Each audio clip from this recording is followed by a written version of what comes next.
Non si abo Ghana this year. Yamamunina Jubia Mama Kwaba Sunjefia Peace 104.3 and was Gusu Uti Brason Sense me coach Barbara Mana Sema for Waji Bre was on so the number Yabesu Mosa Casiabo. And some people say who need 100.9 okay 101.7 Shape House and crying Abeka Junction. And I have some more dear Fruko Piemu, I was Antimantemo, Yenian Nom. Hello Kasibo Cremona 101.5 radio stations in Dawson, Ghana, and Amuna, when you never Makasiboy, a be a drop of water, and some Sinicoso. Yadeba Sumon, Yachimu, a Monotia on Yankan Soda, and in Sembio to Ghana watching mu, near DTA, Yasai, a Sinicoso, Yasaka Kayamo. Nemu Sembio Betoja, Numerica Sibumu, near Dimakotini. Marasebe Janima Adesia a war new job in North about 1 person so and Nana or say AJ Aquacosa or Yoko Metari Senior High School a fa eja a to school mu eho. Doma West Marasebe Jani Abonadesha no hoba so on Tamuchuku. And she shall pogo upon so in the chip, walk one who do any now, obey contractor about quine so. So you also Mansi Cratchy Penny on Monyam for Dominic Jesse essay. Why crowd pa se galamse wo betu ase e woni mansimu se hwia kontomra DC krati openyini tirem sa ade na yeyi ye twa ne keke na ntwa ye twa ne ten galamse no ani adura ni bre ento de ni bre ne ahode ne nsaden e de beso retia Klore kote abato empeso so mrashebedwani woni munyamfo Zeneto Jimai Rollins ese ensemu a ekoso ewo Kimbu Secondary Technical School no ntwa yie kuranti wane bambofo eni school panyifo akohia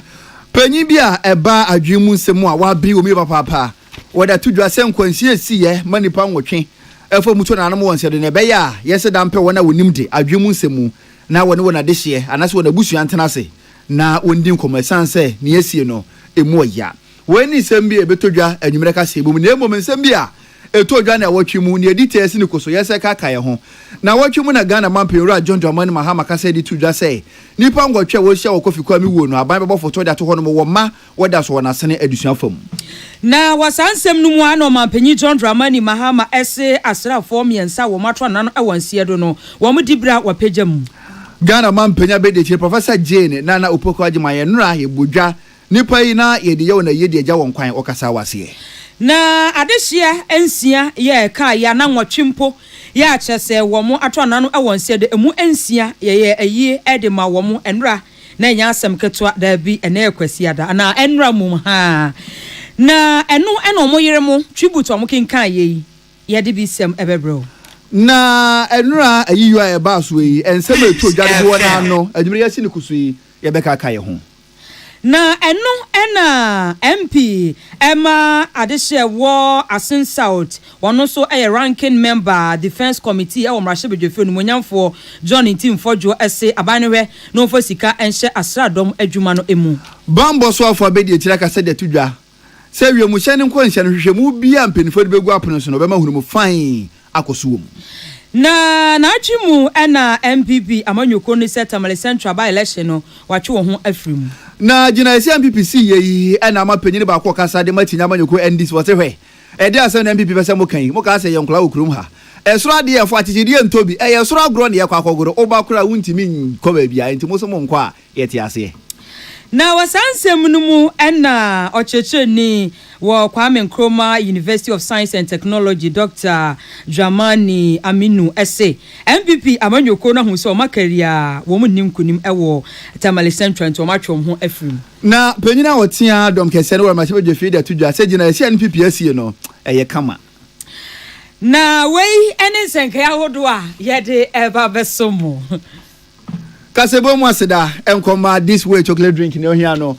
eno ene unsu ohia special ice for just special range of drinks insunie best point best assurance you to nchene ka ho bi wonyina ebu achidom na nwumre yi anuanom mienu yasim konwa kase bo ye de esomwo akenkanfo eye me Sadat Muhammad mene mame akosia etonam afen nsem no mu nkyere mu enie Doma West mrashibedwani opanyini wono anso ene titinani a works and housing committee mrashibedwefi oda wana no wasan ye board member at the Ghana Cocoa Board Urumanya for Vincent Opon yaw asamwa na opanyini wakasa boade che Doma West an ho ba sense she egu apono so ohwe ne mu se endi che bi no akwan hodo de na bato mpeso aso ne titiriw ene nkran kwanta ne mpatem no obehwe na odi nyina ama contract abehwe ne wagu kwan so ama kwana badie nso atimi afa ne ntoma pa edi efira opanyine ka sem ne na wo chire mu se wo hwe fa akwan kran kwanta da no amanfo mu twom afiri ho no makwa da bokurum omu twom afa ho no makwa ya metwa kasa kese won so a wo ba be fa nkokọ sabi agya nan eni nkosi odoma no ama akwan hodo de dan kran kwanta nyina no asei ne sai so ntino da kwa dwundwene ma adwene ho ahunu se ebraso sade se won kran kwanta won so wona kwan ye ede mo na omo so etimi bu omo wo se na dum ho no mafoto sanfo wura to ba fo se bekenka akohomasika waka de tuda say efiri kwadwo mu ekọ enkwanta so efiri kwadwo kumi kurom ekọ adabo kurom aban behwe no da se big push agenda na se no ye nsisi wo sa akwa hodo no so edi amomo no rumanyafo chiem sade no pagya na ye boawo enti wonja akwa ne nyina mfa ncha aban kuto nsa wono so ne mpenifo da big push agenda no akodi ehia ama woma ne broni kwansini 10 kilometers wonhwe na wonsiesi na sa 10 kilometers omode ama no no wo de bank ran kwanta kurum no de aba be yensiesi ama de hye no so makona badie afa ne sama pa egefira wo se anya no so kuto woni mpenifo do na egunkonya siesu wa endi chebi no wo hwe ne mu se 10 kilometers ye be sa de ache no de aka ho na ye no so wasa de bank ran kwanta ba be ye wona kwan e de amomo wo so wo hwe ne mu se mfinsha na ye be ko na wiye no na bro ne kwansi ne be 65 kilometers de wa ye e de ama de hia e wona ba tompisu aso. Ana ushe road kana already no this year also my 10 kilometers ya select roads na we yeah obey 10 kilometers and you said you obey no kwadwo kwa no friend say yi kokonya kwa na tutu ye da no we need the baba ye the tar road already 10 kilometers you do you start here abubu me car pressure be baba am so because can we ya no be afro so na ba na one farm for area Openyina ne etwagu yei Doma West Mrase Bedwani Orumanyamfo Vincent Opon Yaw Asamoa na ne kasa chire no na wo chire mu se na onum ho ensuo to ade hye won kran kwanta wo bre pa ene bo hwe na se ensuo ne na momonten so ne ade a ene so wo hwe ni mu engineer hye ne nsa so obehwe ba bia ensuo ni firiba ba bia wo se ensuo no ekokotai no obehwe no wa ye nyina ede amade hye won kran kwanta na ensuo to a ekwan mu atumi ada ho do be a ugu be a person dey drain craft no it becomes a problem why we cry so kubu bi die to the hill ye ni mo ano so na free so ade bani nyina no e wo se begu ayi ye fence gota kese no e wo se timi nya ba bi wura etwa because you eko ase no ha so na da kojina kwa no so ho na so no ko eti bibi pia de be si ni kwan bia no no nte ase because wo so kwa de untimi si ni kwan nti wo si ni ha obefa wo si ni ano afa e na so no ba be dun ka kwa mu ya block ni ama no kwan Doma West Mrase Bedwani Orumanyamfo Vincent Opon Yaw Asamoa ne ena etwagu yei aja usu berema Doma FM Doma Hinkro na manebo enie New job in North about one person so Mrase Bedwani nana Osei Ajay and Wakokosa or Yoko Methodist Senior High School Nina and is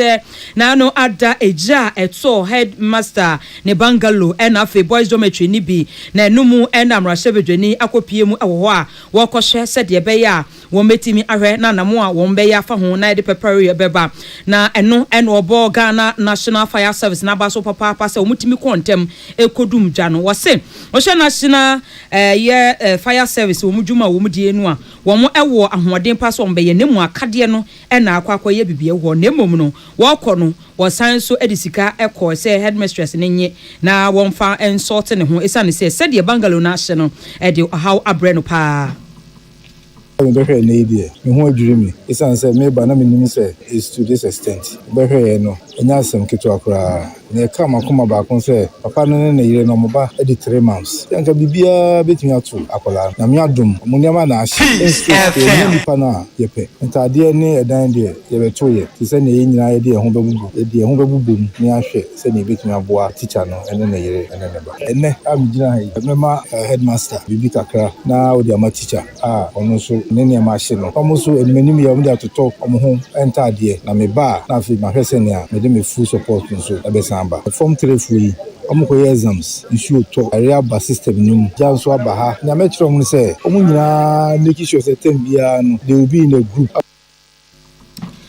New Durban North Mrashebedweni onmonyamfo nana osei agye na okasa ye no ewie ye no ena New Durban anu atakonwa omahene da sobre kwakubuaten otoso emiensa nso ene Mrashebedweni ene koye na wose Oyoko Methodist Senior High School atoyenchema ato womo no nanom ayekrado se omummu abia ese fata bia no womo ede beboa womo.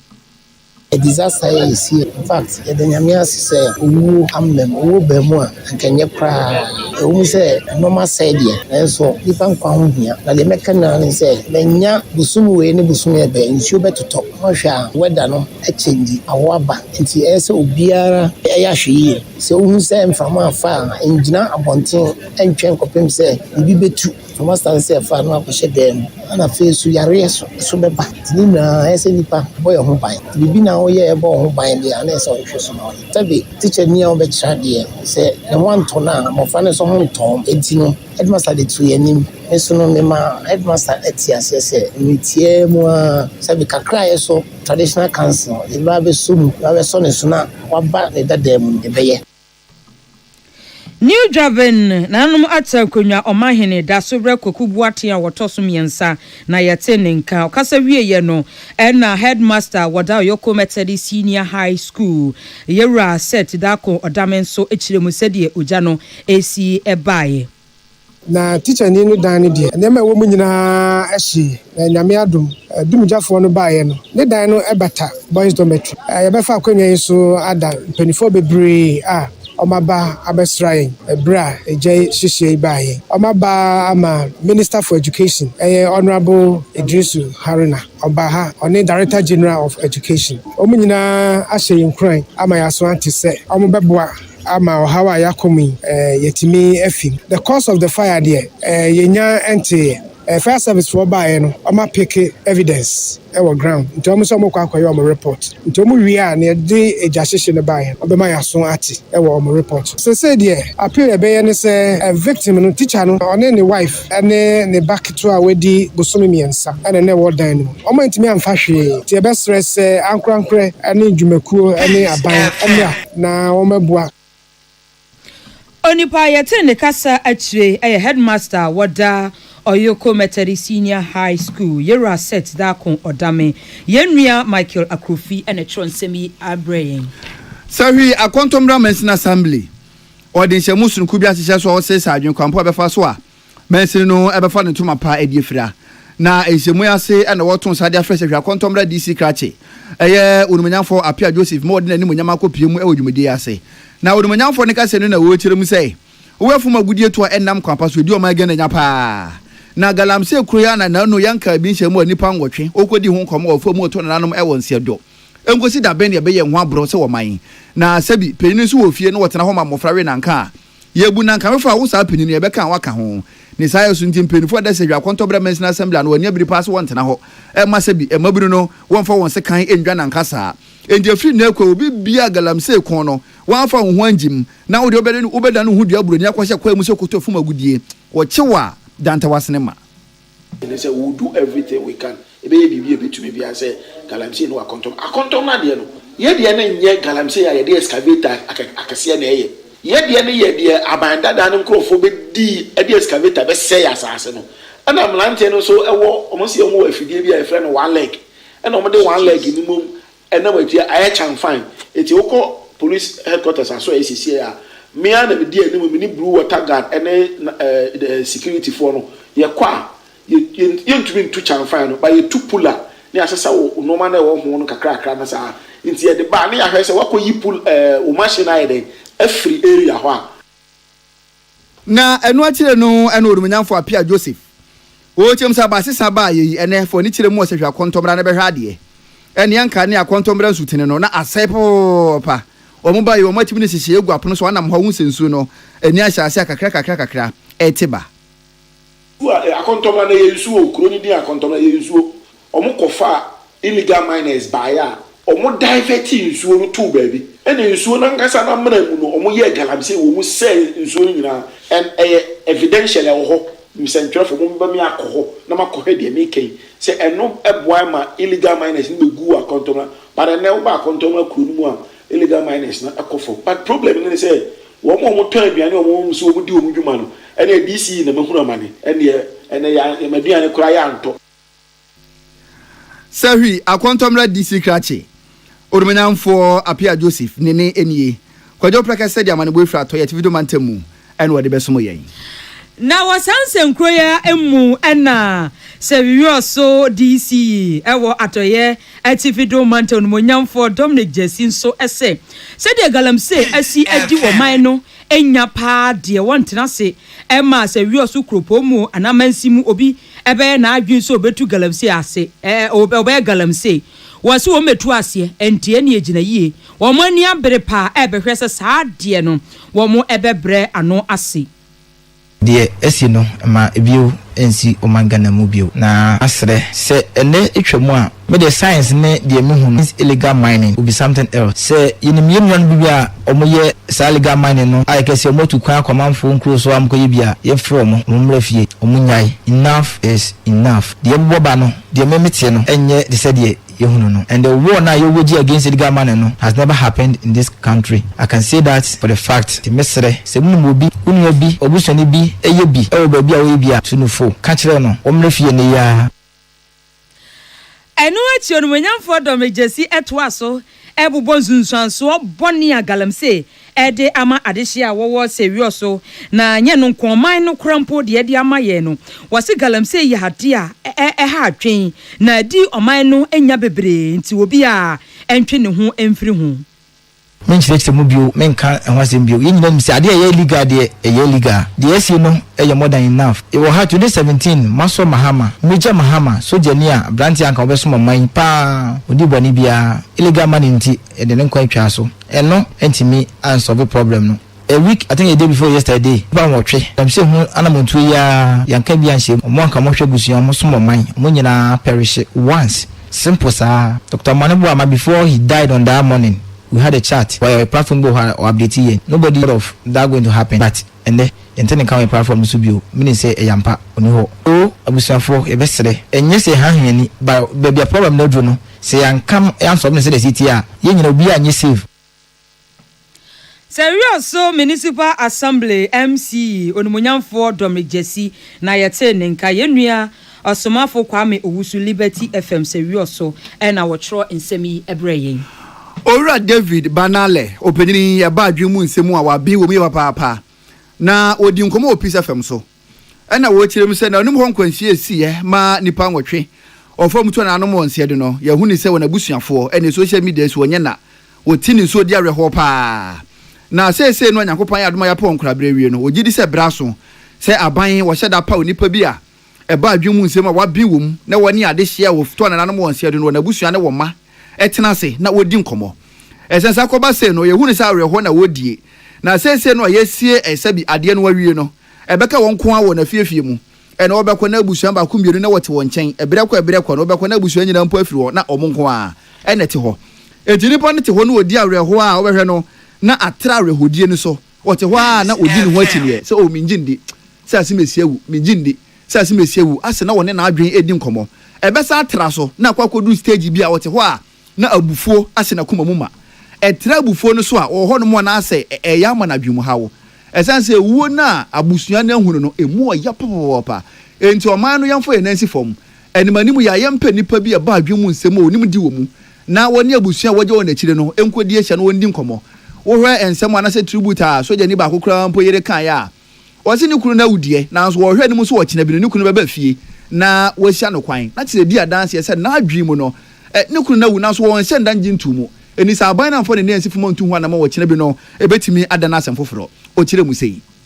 What has just happened is very tragic and it affects a lot of people, not only the family members, but all Ghanaians who might have come into contact with the victim. So when people go through loss, there are some 5 phases that people go through. First phase is denial. Some will feel that it is still a dream. Some they will not accept, they will be in doubt about what happened. So they will wish that they will wake up and then it's a dream. Then they will become angry. That is the second phase. People started asking questions, why did this happen to me? me? Why should God allow this to happen to me and all that? They may blame other people. Maybe other people have not done their things well, and that has led to this situation. Third phase of grief, which is bargaining. So at the bargaining phase, people will wish that God will forgive the victim. From that, they will move to the depression phase, characterized by hopelessness and sadness.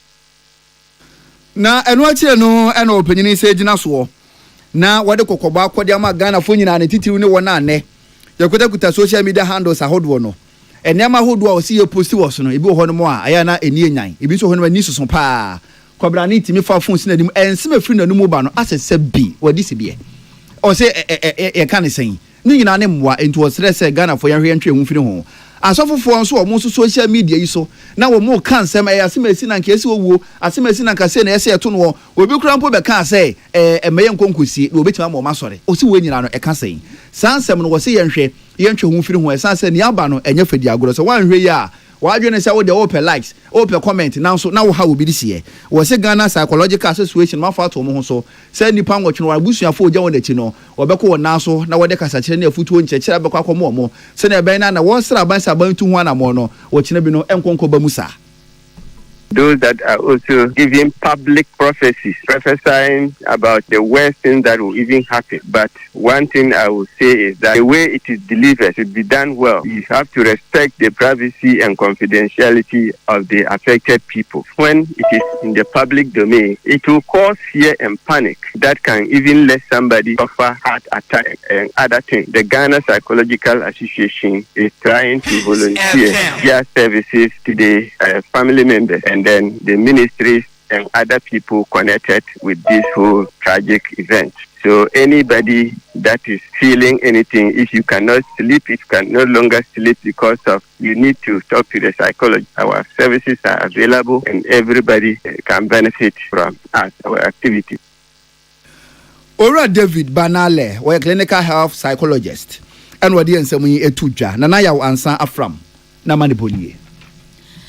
Kole klote mrashebedweni onumonyamfo Dr. Zeneto Ajima Rollins en wakwako piemu ewa Kimbo Senior Technical School esanete nano ada July bosome ne dida etoso eduasabo akon ena yenya ntiese abemu a wadi mfie dunum atwana nano awonsie do ni nyina ne se ne yonko odisuani a ene de sekan akwakwa wo no ne no ene nam so Dr. Zeneto Ajima Rollins akwakohia school adwumayefo ene board ewo ho ene bambofo akwakohia kwan a saa hawwe yebetimi asi ano a embebie mu na bra wo kopie mu wo ho a wo no wo mu twetwe nkomo ehwe sede wo betu anamo bi anahyehe begu akwamu a wo metimi ayi saa ohaw no ede afiri ho no eno wo ka se wo hwe haw ni bi a mpanyifo ama na so ate no se school no sede asitie no te bia na ewo mu no na yie nti be yeden na school fo ni bi kura nwane emfa se kan ene niam bi nshom ho enko school ho na wono so aye krado se na afo mu die bi a wo se wo boa se de be ya school no ebegira na so no aye krado ne mom no school no enhwe na wo mo hawo nyina wo nchiro emfa ngu krata so emre se de be ya wono so ede be ma mpanyifo. Difficult for them to maintain security over here. Na social classroom block baako wo ho a it's incomplete. Na be to say ehon na enkola no a wo mo mbe school no wo mo kokko a wo kodi nsambone wo ho. Social the periphery of the school no so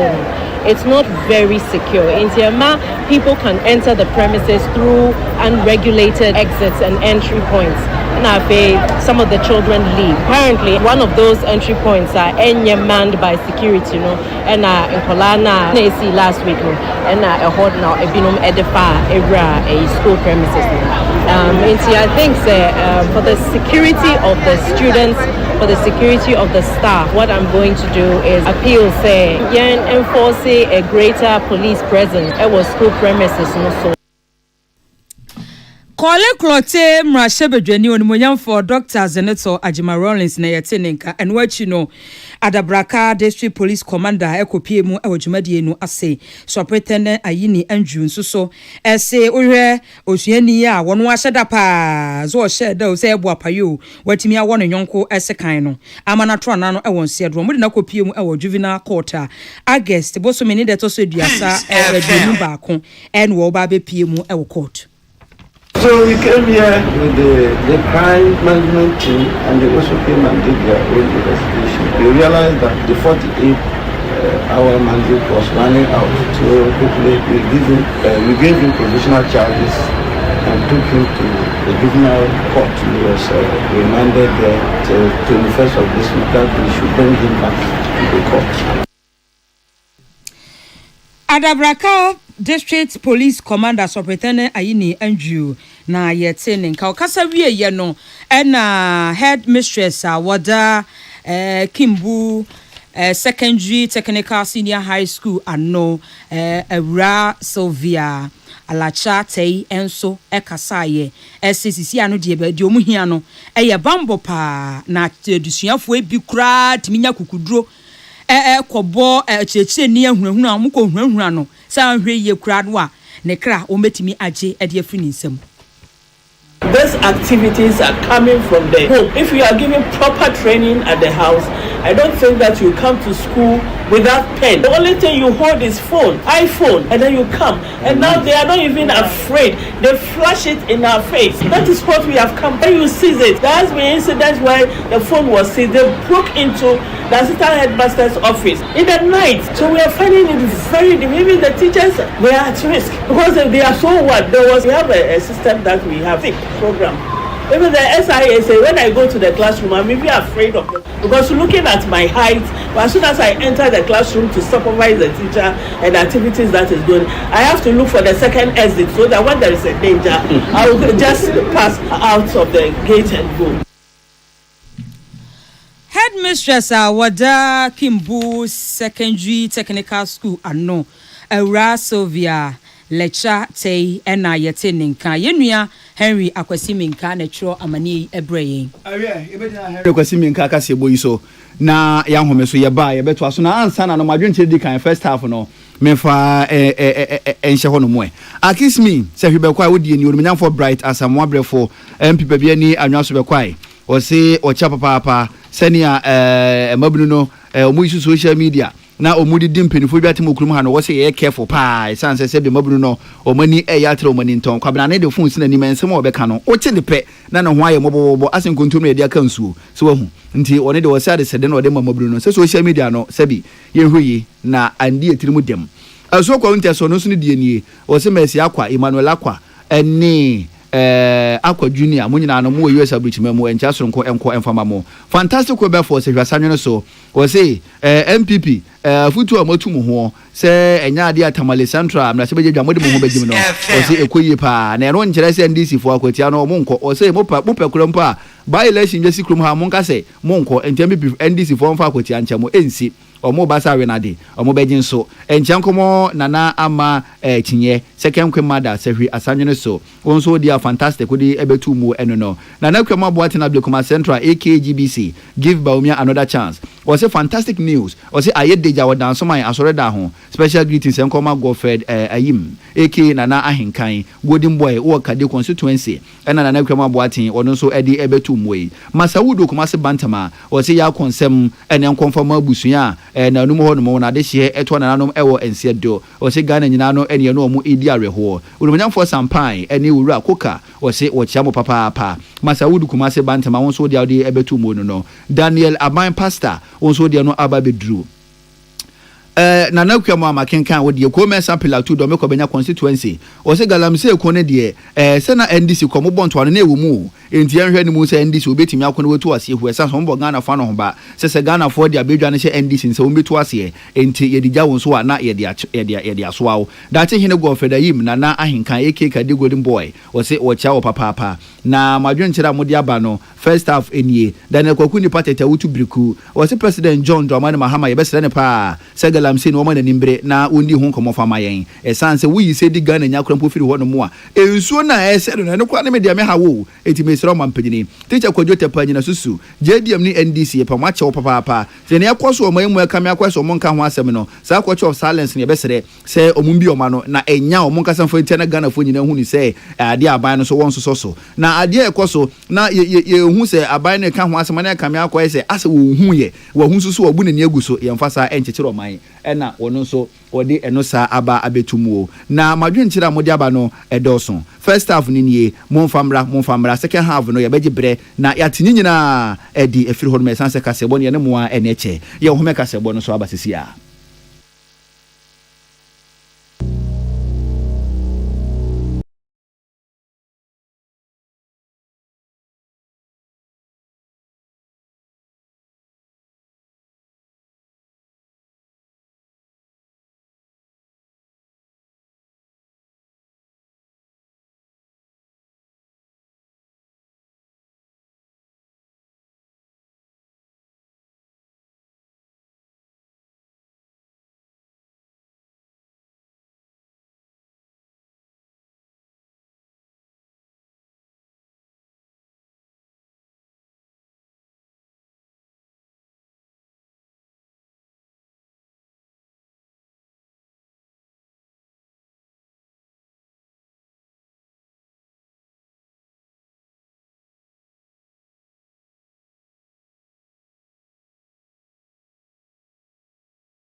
time of their lives and had so much responsibility. Children still in school, and some even with infants as young as 2 months. The pilot's child he has a child 2 months old. Ghana man penny Owura John Dramani Mahama ne ena etwagu ye Salamati Kuku Pentel and wadi ensemu yi etuja. Na wasansem no mu ena omampanyi John Dramani Mahama ese asrafo miensa ya wo mutwa nanom ewo ensie do no wo mu dibre no wo mu apejam na obeka se bia wo matwa nanom ewo ensie no mo apejam wo se wei enidi a ye de ema wo mu ewo dwumaso a wo mu adi ama oman no. I humbly request the spirit of compassion that is the hallmark of our nation for these bereaved families. Promotions in our armed forces are never given lightly, and posthumous promotions are the highest mark of respect for duty performed even unto death. Accordingly, I have approved the following. Squadron Leader Peter Bafemi Anala is promoted to the rank of Wing Commander. Na enwachi omampanyi John Dramani Mahama ese asrafo yi emma womo edeso foto bi ebeto ho a womo behwe mofra no a kopembra womo ebedu womo mpanyi fie so enuti aban no ede 30 days ato ho abie kwan ato ho se sa foto yi wo a wo pese wo di bibi betum bi afa betum eno se Stanbic Bank credit card sika ni bi kura abetum. The next decision that the government has made is for the creation of a children's support fund for the children of the victims of the 6th August helicopter crash. The purpose of this fund is clear. It is to ensure that the children left behind will never be deprived of the opportunities, the care and the security that their parents worked so hard to provide for them. Omampanyi John Dramani Mahama na yete nenka yenua Salamati Kuku Pentel ene de amanie ebrayin na arawuse mesi yi nura fiada ene o manu ebodwa emu ensia nipa yi hwe so na yepe won kwabre na Ghana man panya bedi che Professor Jean na Opoku Agiman okasa wase ene odi tudwa se ne yesi no yare hosem pa na ka fiada se no ko se da ponda Ghana fo nyina ko onwuma so na so wo kura dia nkwanti minti engine ti no Ghana fo brise ne kobede na ya cha ya die hia mu di hia e wo Independence Square no kasa di tudwa se Ghana fo yen hwe so ne yesi no enkan mbom so wo man. Your determination to succeed was high, your focus unwavering, your resolve unambiguous. Speaking with you, however briefly, revealed your firm decision to use your opportunities for the intended purpose, which is serving our country. I should be making those calls to find out how things are going and getting the usual responses from some of you. Ghana man penya bedi echire Professor Nana Jane Opoku Agiman enra wadi nsemu yi etuja. Nenra ebra na aye no ekoso no eno ena kane Defense Minister Dr. Edward Omaneboama ne yere owura yere Rita Omaneboama eka ne kunu ehon nsem ne bra na okasa no yenti afofro oka etoaso. Kofi B, as I affectionately called you, we were destined to be together. Though I was not a medical student, fate brought us together on that fateful day when we boarded the medical school bus. Our friendship started and was nothing short of love and adventure. Our night walks from my home to buy kenke and fish and vice versa. Owura yere Rita Omaneboama no eno enkane Defense Minister Dr. Edward Omaneboama ne yere enonom na wakasa wie ye no ena Dr. Ibrahim Mutala Mohammed ono nso ayere hadia tu enso de sei etoaso. In every region of this country, your presence was felt and your absence will be deeply mourned. You opened our doors and your heart. You sponsored education for those who you. Dr. Ibrahim Mutala Mohammed ya wanyen baby kwa ne yere hadia tu na yete ne nka. Na enwachi no Dr. Samuel Sapon a watwa nananom ewon siedo ne hokani enso ekasa bi ena wo chirim se wonim se enura ba bi a ogina wokasa no ni kuna wonte ase nti na so nyina mu no ogide se wo chine bi no obeda obesore no na ni kuna befie. Hours of the fatal of the dark Wednesday, indicating that you were leaving for Obuasi on a national joy and happiness. You ran a good race. My husband, May the doors of heaven open until we meet again. Rest well, my lovely husband, Sapon Kumenkuma. Demi Feji Tneye. Dr. Samuel Sapon enkane asante mantemu so afọ ne ho kani nie. Na owura Samuel Aboagye wono so ne ho kani ekasa ya. Wo tire mu se ne asie no wodi ho ya popa na wonim sania ono kutu obetena awerehoi mu enkonkosi da pen na ono so ekire nsemu sei. Your strength carried us through challenges that could have broken us, but we always found our way back because we chose each other over and over again. This is the truest proof of our love. This year, on my birthday, you wrote, "Happy birthday, my love. You are not only my wife, but also my best friend, the greatest blessing in my life. I thank God every day for you. And I look forward to creating more beautiful memories together. Enjoy your day. I love you deeply." I was holding on those words with so much joy, eagerly counting down the days until I would see you again in Atlanta, Georgia on the 18th. I was waiting to be in your arms, to laugh with you, to celebrate my birthday by your side like we had planned. Why then? Owura Samuel Aboagye asrafo miensa ne mu ba ko ehu kani eno no. Na okasa wieye na squadron leader Peter Befemi Anala. Wono so ne ho kani esla wematu asajedewe. Wono so kasa na wo kire mu sei arewo semu asie die. Obedi ho ya usa akosi ni wodem. Peter, 2 weeks only. Oh, what 2 weeks those were. 2 weeks of endless kisses on baby Winless face. I have never seen a broader smile than the little time he spent with her. I did not want you to leave, but you promised me you would come rain or shine. You would return in October for Winless christening. God, what am I going to tell her in a Squadron leader Peter Befemi ne ho kani esla wematu asajedewe nene enye na owura Samuel Aboagye opanyini na oye adwuma ewo nademo ne ho kani enedi kan kasa kane no na wasansem numu a ena flying officer Chum Ampadu Ayire Lieutenant Erajua Kumichiremi enso ekasasi. The evening of that horrible Wednesday, when I received the devastating news that I lost my beloved husband, I looked outside and I saw a ridiculously beautiful sunset.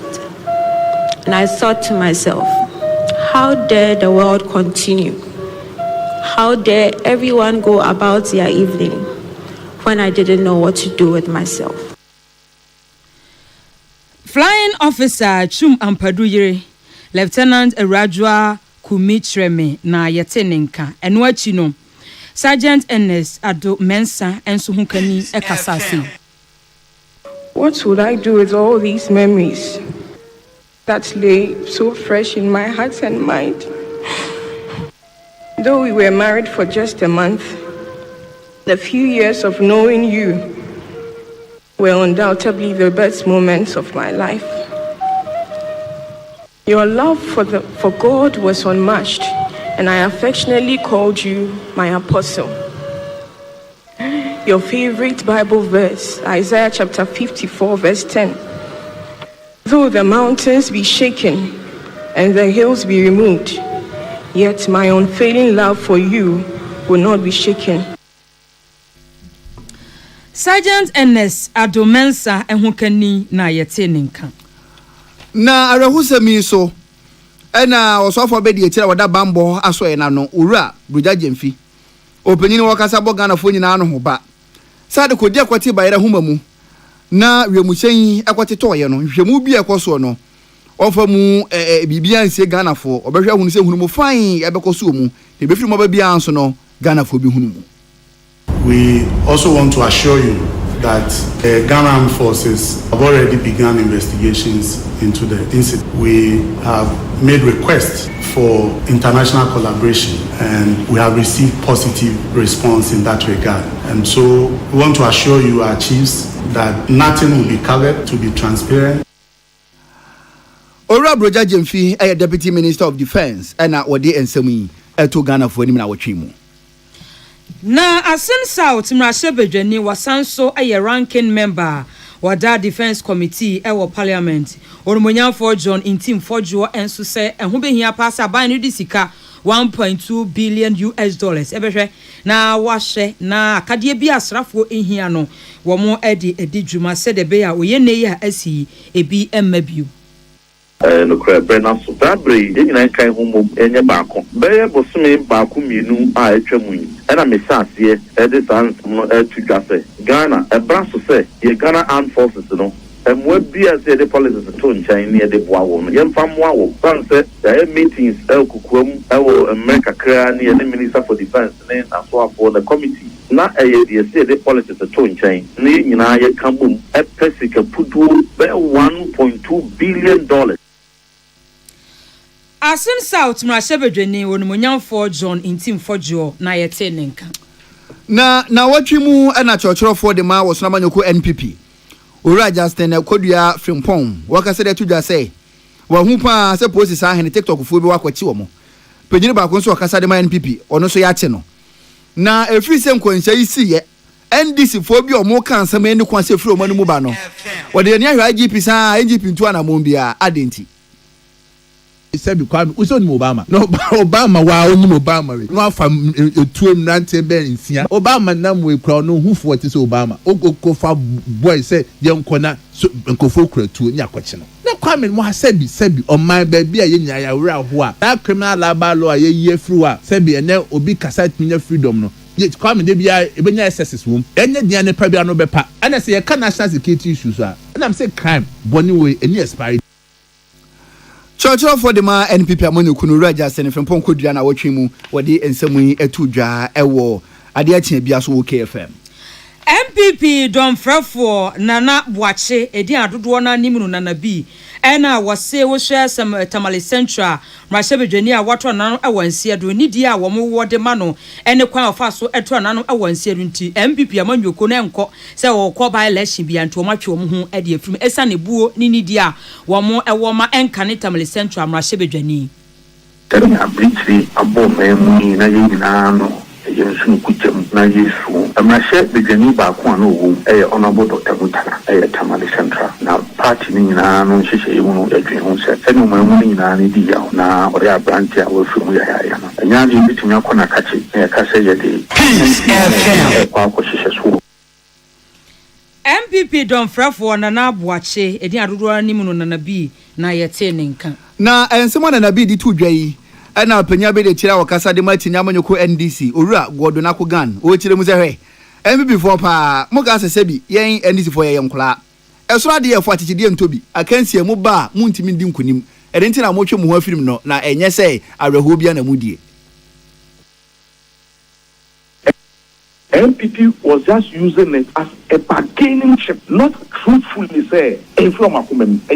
political bargaining chip, and it is also an emotional game that we were just reaffirming, reiterating. If it was to trying to have a sympathetic ground, it has failed.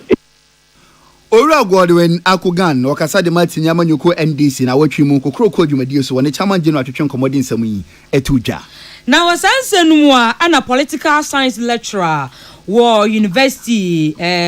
Meche Kwame Nkrumah University of Science and Technology Dr. Aminu Dramani SA MPP amanyoko no wo mo se wo matwe mo ho afri Tamale Central by election wo mo hu se wo mo kwa anya ade o medi nkunim eno nti ene wo matwe mo ho afri mu Omobeka said, Sabi, Unipane na rehuanti, and I want him for it. And yet, assembly, no one ever put the Yama, I pet the or the Omope, the video share on a fiasco. Peace FM. Political science lecturer Kwame Nkrumah University of Science and Technology Dr. Aminu Dramani na yete nenka. Na sasem kroya hona na watwe mu Adam Mrashe Bedwani wo munyafo comfort do yo. Openini abedi ekira wote adom kese no wo kirem se gina ese NPP asie no edana kwamu pa na anya hwekura mpo no Ghana fosika ebebo ho ban third party no nyama ekoso ne frama ebono. That's the best decision they have taken. Ejusu de baye no NDC etnase e will say no e hu nyasi e be contest e say e almost stronghold into ye contest kra na ye be Odomanyanfo comfort doyo da constituency mrase bedwani na watwimu wone kwame nkomati kese atwetwe nkomo yi e wo KFM so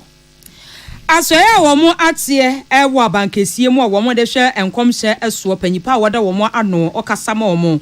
onumonyamfo Elvis afie ankra ese wo hwe anamo a womu etuo se ubi a wo ye nyame difo a nyame aye nisuadi hunu bia a kire wo no fabra womo enche ne beka kire womo no se saade ya womo yeyi ewo tworo no mu ntino enye biboni bia obi nyame ya chero pa enfred no kwemu se am roberts ebe kwa attack minister bi ovu ya o ka de tu dwa no ebi nyame ya chero pa o na the science o ka sa ni tino obi o pe ni boni bi aye no obi kine no so akwa akobosa akro ne no na aka so o se nyame kwa ekae enti ese nyama ni bu ha eye very very sensitive what national security implications no yem pasa akwa so na kasamafo a wada asoye a womo atie se uhu adiye bi a bebo womo amane onumonyamfo Elvis afri ankra na yete nenka eno achi no kane general secretary ya wada Christian Council of Ghana ano wasanso churcheni ewo Department of Religion and Human Development ewo KNUST Reverend Dr. Kwabena Opuni enso kasafa ho sei Ebrene nye enkom a ye hye wo krum ha ekwa kom eguye wo mo politicians ne so ye wo adifo hye enkom a ekoma MPP fo ye wo mo hye enkom a ekoma NDC fo wo mu nim ekoyie ma wo ma omo nka hwe ankoyie ma won a na ekọ the other side kane etrofo ma Christian Council of Ghana wasanso ye churcheni ewo Department of Religion and Human Development KNUST Reverend Dr. Kwabena Opuni ena yete ninkan na enkom seme hu nsemo na watwimu Magjerry Ghana muntie onita FM so wone penyu kofa ba oda Life Assembly Worship Center ono anso ye penyu kofa ba ya Ghana Union Movement gum odano Reverend Christian Kwabena ndu sadodo na mi se friend so fu kirabo so twetwe nkomo ena so fu kire mu say ense abane de egu apono so ne kwa so ano no na sofu bia wani sisi ewe so na obefa akire akoto nkonhye bia gu mfrema mu monche no obi a wani subia o mienche no pese obo man e de tene se enka nyakopon ma prophecy biba o de ba ma kwabra nche ne yako we de obi kwa na tom se wuntimi hu kwabra kwa na fabreme Reverend Christian Kwabena Andrew sadodo na nim se friend so fu kirabosom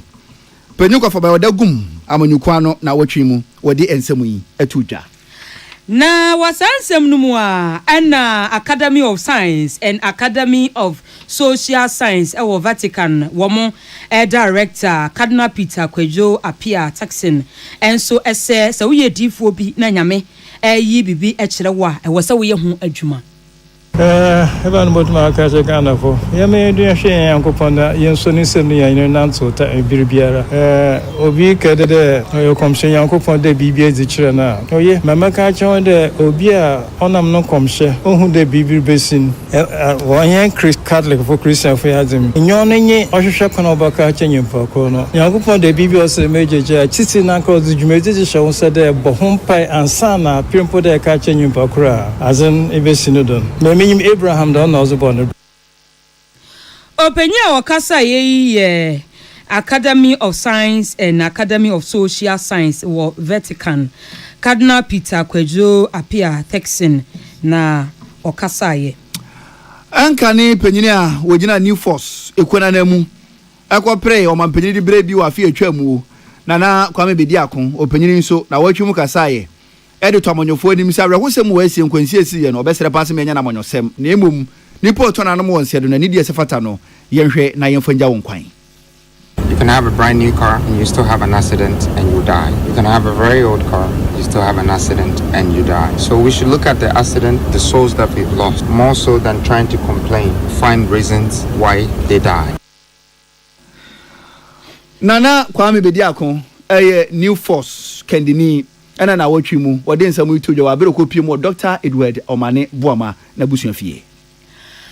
na ochimu ena isi titinani Madam Jane Mensa ekopie mu ewo bebia na ya bie nwoma mu ato se obi a amfa ya akonsema ya dehye enwoche ya wo matro nano ewonsie de no ena Madam Jane Mensa ekopie mu wono se what is defense minister onmonyamfo Dr. Edward Omaneboamo ato nano ewonsie de no ebonu hu pa.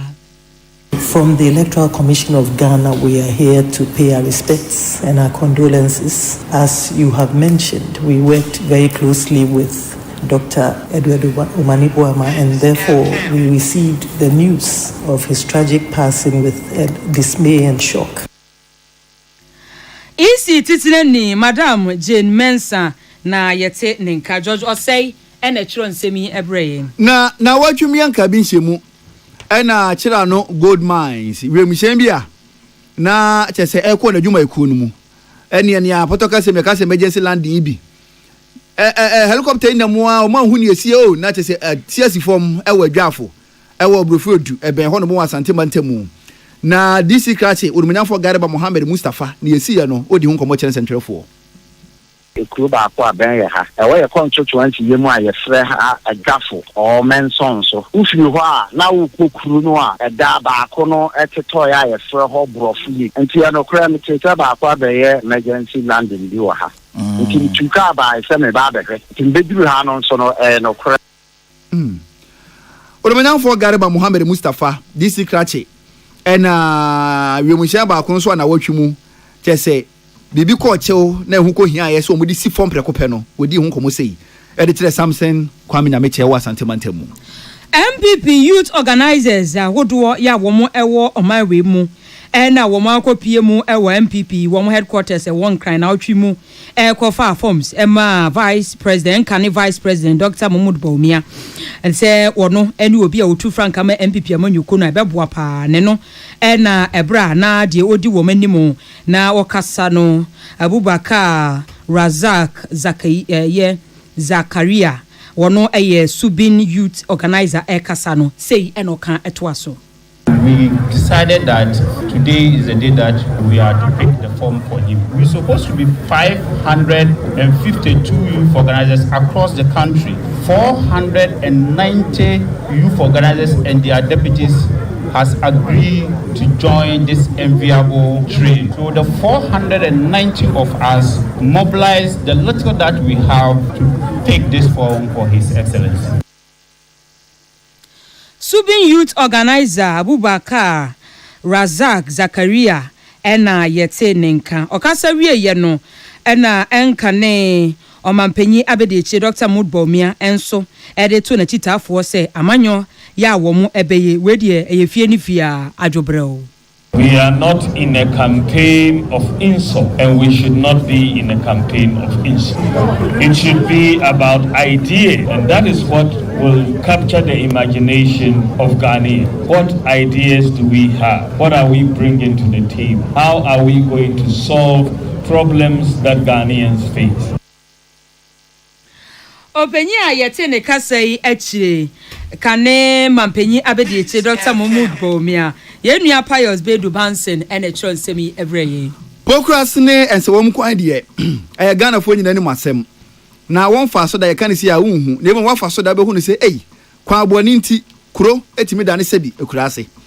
na watwuma shankafo ndada dwumadie edo won fa pokrasne se wom kwan so ni bre pa eto abanshi to sukoko wodi nsem se etudwa ha de nya bebiri wo hwe kwan a enu ase ye ba ka bebiri atete ato ha no mu enu amidura na ka ba akoda na me fa ho na me so me munie wo anya accident a wo ka nu nsuo mu a wo engine asai ana ase wo tai ebe pai yete o ma we mu pa na ye to aba na hwe kwan kase from ha to kuma hwe kwan ya nipa manam problems a nipa face na ha omutie atechem saa na de ko ana amanfo ajapade so na ayede asai kwan o mu ka so be ya my since 3 years ye hu hwe na asankafo a wondada dwumadie edi omo efa pokrasen so mkwa so ebini ena etwagu yi na wonso a watete pokrasen so mfom ho so ebi so kasai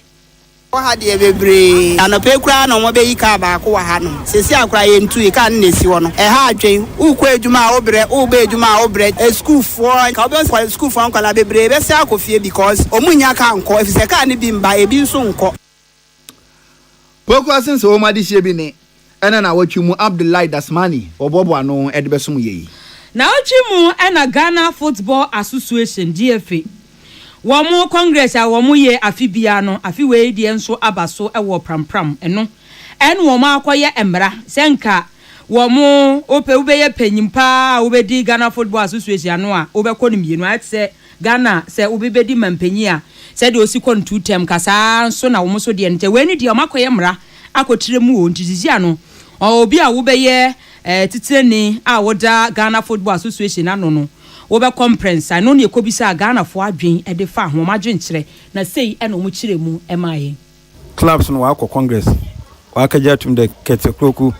onko the third term we very unfortunate mirror ho ankasa we president and mirror ho ketekroku na oba Ghana football na ab improvement no da ba Ghana football mu yan lex egu black sasa wegu youth football wegu oben onye bi pepe bia or the woman another chance the onko the third term na class na we coward we discuss or that one we discuss or that no akwa kajijiska wanjino man ho Ghana adehie bi womo ehaw anase nsusuya womo so wo fa na mo a Ghana Football Association etuye wona otwimu ene wo ma kire wo madwen e de afa ho na GFA omunhye mu a ye se na wotwin ebeba so no ena ota fomra se bedwani wo menya for Vincent Ekwasifua ono so kire na adwen de fa ho tire nse ono de won pene so won fa so kra e won tete a wotie se GFA boss epese wasa kwa ne impress aso se ba na de pa na wa ya o pese yesasi usuma auto aso biem de mo pese mo ka se ne se no emien ka bi ma wo mo li ina nkoye na so mo football na nkoye no mo ka ho bi Ghana for so ka ho bi wo ba na so wa adwen bi na pese o de boa 2 times should be enough for you be able to give to what you want to give to the football community ye den na de no ayese enya no yesi sem ne dia ba be she the GFA statute mo se enya no 2 times Oromenya for Vincent Eko Asifua ota fomra se bedwani na wotwimo no so odi nsemu yi etudwa na otwimu ena Asante Kingdom womo every emergency Asante My Council ne no ena Asante omode etu edwa ese Asante hima nana kunedu yi adom ya wotoso miensa koban mu ne no ena otumfo sei tutu a wotoso mienu ene ensentrofo ekasa no sei ena wodi tu edwa Naima ni jasi nkotim sene nkonso kofofune kanya asede betu manim te mabrewa da no ya wada odo anopa wo na wa sorry ese me kram se me ko na me wa hantimi yese me frame na me fantum me hwe na nhihye bia ya manana no ati my madwene se ya wada be na otwe na me asantuma betan se edi na otwe da na ntutu bia wo ha yaye Otumfo was say tutu atoso mienu ena yete ninka Kasebo no asi akenkan for ye me Sadat Muhammad Mene Mame akosua etona Derek Aite udi eni enchia yajiso Mensa Maji de Bechem Toronto o se yakonsem nkoma abusua wa hwere wona de hie nyina na ukoda da boni bi die amafia da bi chese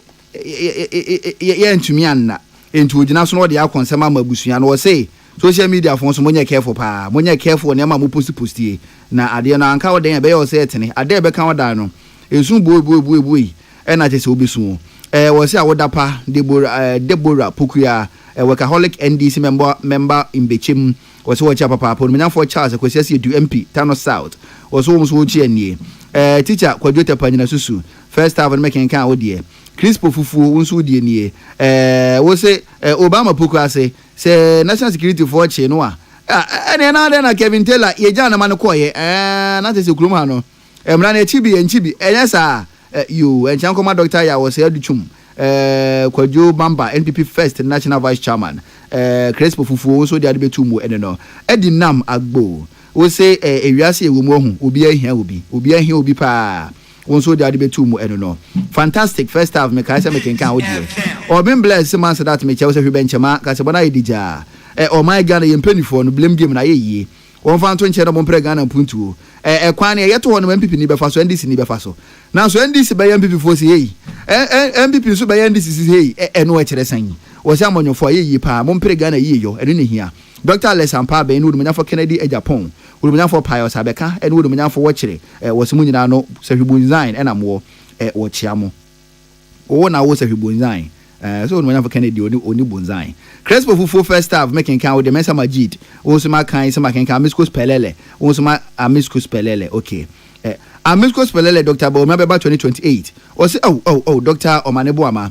na kopon fa okran se yebo pa na chese me kai bia na mensunum enchia nkoma wura agofreda yim na ahenkan eki kade golden boy teacher kojotepa enyina susu mekenkan ba ko wo first half no mo ma odada enti no anna ne kunsu kojo okrum o se mo badwuma pa monkoso na nyakopon be hira mo Amisco makenkan Steven Sapon wono so se South Africa na Peace FM enwumire yi ohwe kasebo no e wo Facebook so e de afiri anna ne kunsu makenkan Bubakare Nuama o se Ghana na insecurity no yakosoro o mamu too much se kura hwan kura na ebo Ghana fo ho ban asemba kura na yetimu se o man Abubakar Nuama won so die nie Eric Ebu the patriotic voice also making count die ba ko ewo first half no mu dada Steven Sapon South Africa won so making count Paul won so die wo so chaye papa na wo say fantastic news o ma yenyina ayiko ya ye enimu so age so fie wo say NDC future for Ghanaians MPP pa die never again o mabiem na Paul ono so odi we ebebetu mu we madwen kira modifa peace 104.3 so ebetu mu na mate edi afiri hoyi na yembo na yefangura mutawa na Peace FM online adwen kire bi so fa ho no mo ma mentia no so mfiri ho no mutawa na yensore so na we say ye friend no Archangel wonso die nie yi azi wo fia wo yi o si nyina no yenhia wa ha no mo na urumanyamfo Grace ayensu Dankwa Deputy Minister of Health na yembo na baso pa tanse opinion no wo ye adwuma Jones kwakwa yeboa ono so di firi Kumasi Jamase wo se kase bona yideja o Jamase yenkoso na yembo adwuma den o motayachi David Dazi wonso de no yenchia na odi ebetu mo madwenkyira mo de ebae ne dos ne mo ma ha na berebe ye kwan na ye de nyina asie Naomi Obenewa Peter Square na onyina no ebebo ye chidom na kasebo ye di ebesumwo akenkanfo eyeme Sadat Mohammed biem mene mame akosia etodam ye ba mumo elitia enyado.